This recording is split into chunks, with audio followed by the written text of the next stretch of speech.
Good morning, everybody. Tuesday the 5th of October 2021. A bit rainier today than it was yesterday. Don't think I'm gonna... Actually, I'm not gonna make any promises. I might do what I was gonna say I was not gonna do. But let's start today. This is the back of Ellesmere Lake. We are here at Royal Horticultural Society, Bridgewater in Worsley. And I couldn't believe my luck, guys, when the Royal Horticultural Society, very planty, they open a new centre within walking distance of my new flat. So there's a big lake over there, Lake Ellesmere, named after the Earl of Ellesmere, who actually owned the land here, living at Worsley New Hall, built in the 1840s.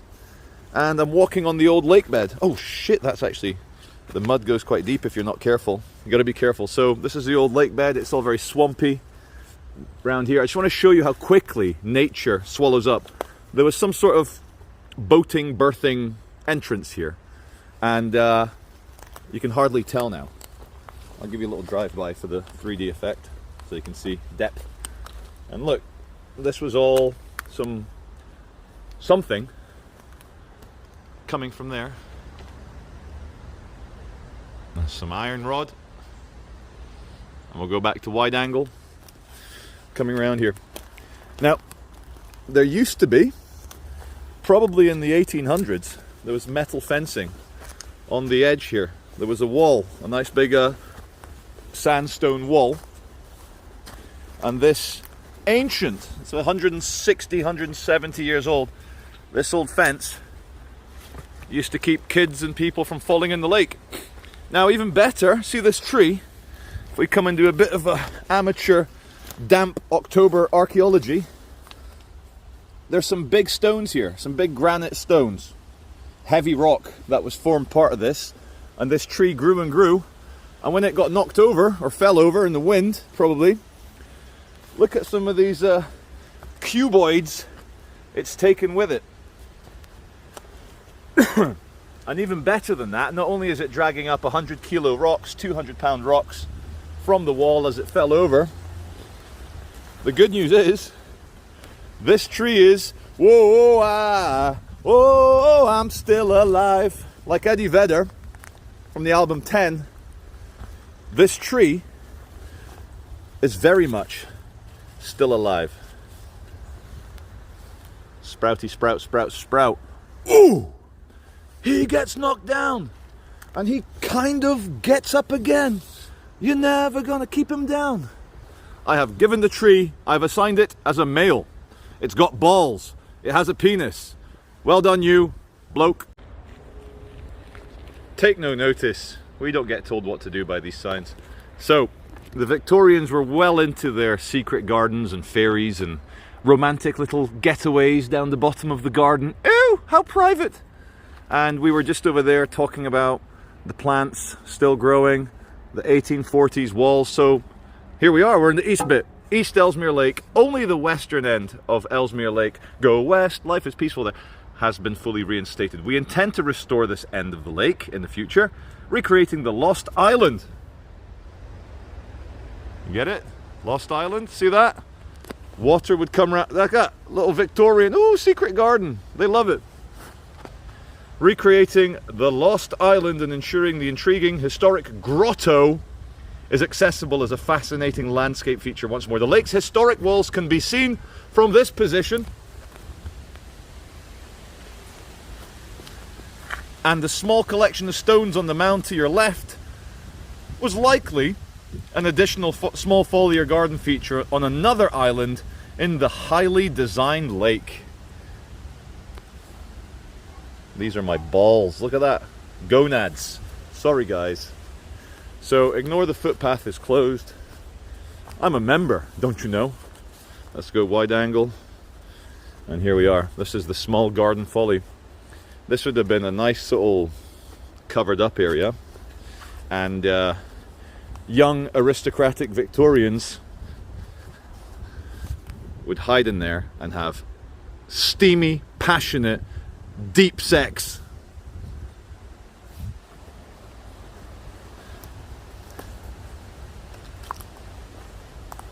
Wow, this is like the scene in Star Wars where fucking Luke finds Yoda. Get out of my swamp. Let's raise the X-Wing. Just imagine being a young Victorian couple.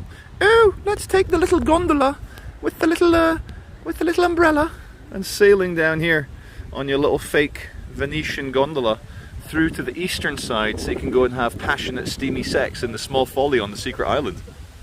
See that view up there, guys? See how there's no big stately mansion? Well, Worsley Newhall, look at that, the island, look at that. That is right there. There's no country home, so let's have a read of it. Let's have a look at it first. And over a century ago, this is the view that would have greeted you from this position in the garden. Built between 1814 and 1845, Worsley Newhall was once the seat of the first Earl of Ellesmere. The terraces are all that can be seen today, but the view across the lake was once the exquisitely designed composition. In the future, we hope that, subject to funding, ooh, there's a little hint, become a member.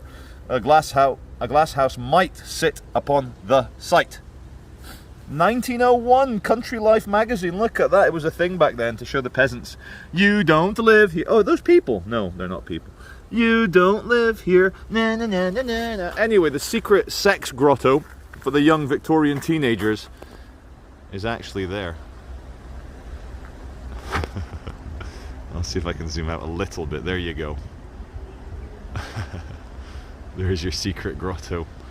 Can't get to it because it's literally on an island. Next summer, as a member, I'll swim to it, cover myself in goose fat, get the Speedos on, in that order. I like to have greasy balls, and I'll swim across to the sex grotto.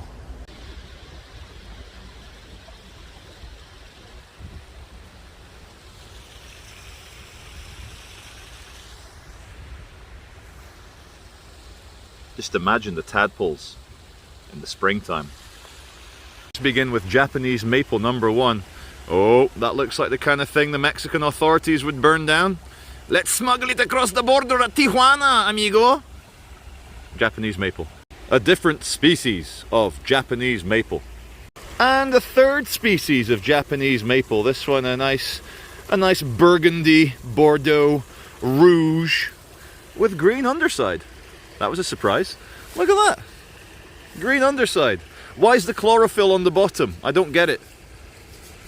And here's our last Japanese maple. This one's a big bush. I'll show you where we've been. That one, that one, that one, and here we're here at Big Bush. Do you like the big bush of Japanese maple? Now, of course, that leaf, is that just by chance, like convergent evolution, that it looks exactly like a different type of plant? I just found a large growing of Liberty Cap mushrooms. Many of you will know that those are the active ones, the magic ones. And I even I held it up next to this plant net identifier, and I said to one of the horticulturalists, is this a Liberty Cap? And he looks at me, he looks at the students he was showing around, and he goes, yes. Just look at it, guys, for the 5th of October, and it's all still in bloom.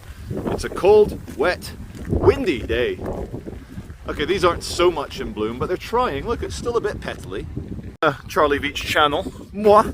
We've had a running theme of feral, urban tomato plants, and I've been amazed at the little chlorophyll-filled little bastards, the way they get into cracks, the way they get in between buildings, the way they take advantage of any leaking pipe, and boom! Big tomato plants, middle of a concrete jungle. Doesn't matter how long they live, doesn't matter if their tomatoes get pissed on by aggressive dogs every day, doesn't matter. Fact remains, I've never noticed tomato plants doing so well. Never noticed their colonization of urban spaces before, and how good they were, and are. And what topped it off for me was going around a friend's house in Salford and seeing a tomato plant growing out of the orchid. I posted it as a community post on my YouTube as an image. You know when you treat YouTube like Facebook and you boom, photograph, there you go. So here I've been saving it for last. Not that, that's just a nice bush for the background. I've been saving it for last. But here at RHS Bridgewater, they have tomato utopia. They have the Shangri-La for those of us who like the little round red plump little shits. that we call tomatoes. Let me do a final pose here. Let's get some banana plants. And let's say one thing, and I know this because I grew up in Brazil. Any kid growing up in Brazil is told when you first eat, oh my God, how sweet, how small, how sweet, how dense the little original natural bananas are, that aren't from a plantation, that no man comes to tally me banana before he goes home.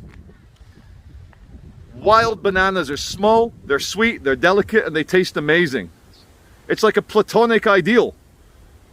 It's like a banana in the fifth dimension that most of you in Europe or America will never know the joy of a real banana. The reason I'm posing here is that we're all told as a kid in Brazil that they say, did you know that the banana is one of the largest species of grass? It's a grass, like wheat. There's another lesson, a deeper lesson with the tomato obsession that I've had, is that, you know, if you go looking for stuff, you will find it. You know, where there's a will, there's a way. Seek and you will find. I've been on a mission to find you the choicest feral tomatoes, and I'm not going to be able to beat tomato growing in orchid pot on windowsill in cold Salford. So I'm going to save the next segment for the orgasmic tomato utopia that you're about to see. In fact, it's in that greenhouse over there. Let's go there now. Okay guys, before we enter the tomato frenzy, I just want to show you a nice geometric spiral here.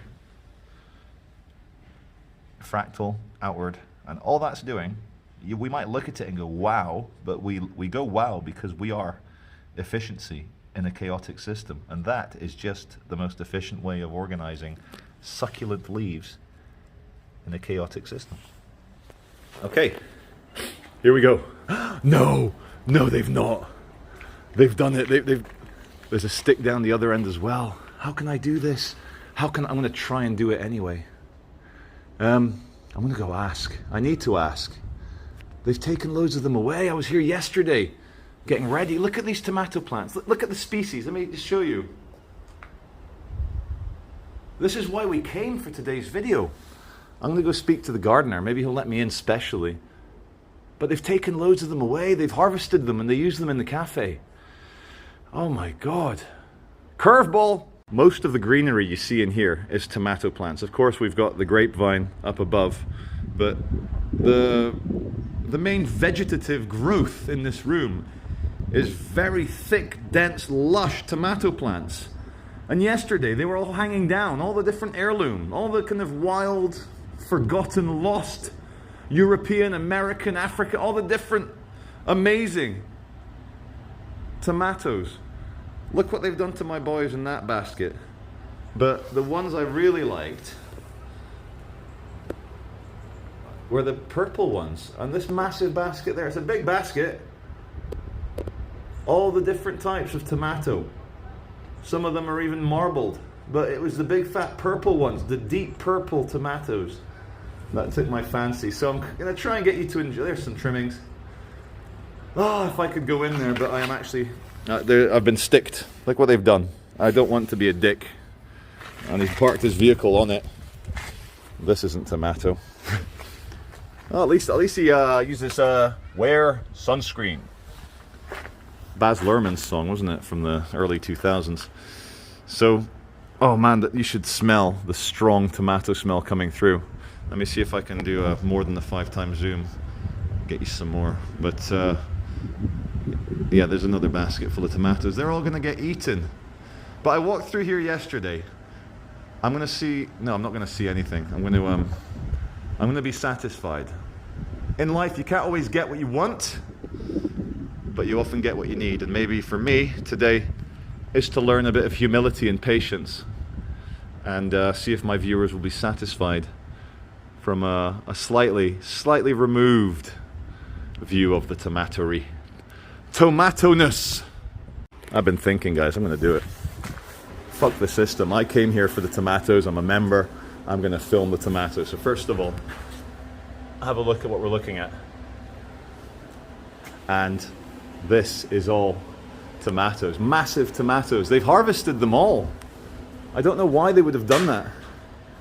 There's some conspiracy happening here, guys. Look at this. These were all hanging yesterday. Look at them, all the different species. Look at them. It's amazing. Look at this. Look at them. These were all hanging everywhere. I'm going to have to try and find my footage from yesterday. I got a few shots, but I came with my better camera today. Look at all the different species.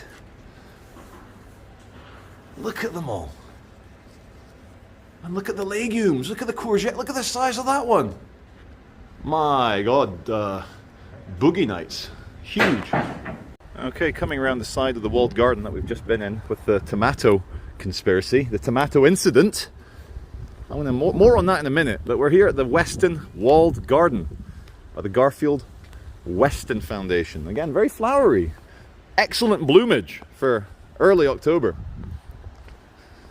Do any of my viewers remember me filming in Kelso last year? And I called it late October. It was the 14th of October. And I was like, why is this wall covered in bees? Why are the bees still collecting pollen in late October? And it was actually October the 14th. Many of you picked me up on that. Now, this is a very big house. It is big. And you'll see it's built in the 1840s, like the main mansion, but that didn't survive. And what amazes me is with more space in the past, you could give your groundskeeper, some worker, your staff, you give them a house by today's standards, is a mansion. And I love that. How things have changed. And I love the old windows with the crisscross, there's people in there. I don't know if it's a private house. I'm not going to film too closely. But no, it's time for me to say a few things. Let's do it in the rain, who cares? And let's clean the lens. Do it live. Why would they remove every single tomato, whether ripe or not, from the beautiful lush tomato plants in the tomato utopia? Why would they do that on the day that the tomato obsessed man came to film them?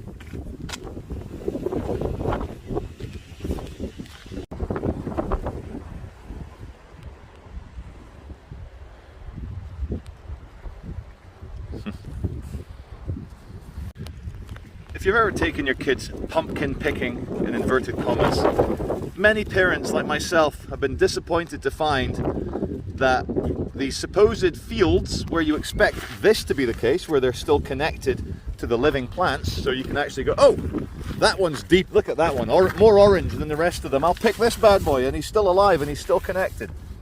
But no, what they do, they just get cheap ass pumpkins from Asda, slam them in a muddy field, and your child goes and collects them. What a con. And I'm ashamed to say, not afraid, happily say how ashamed I am, that here is the first time in this country I have seen pumpkins growing in the wild. Okay, in the planned wild, in the managed wild.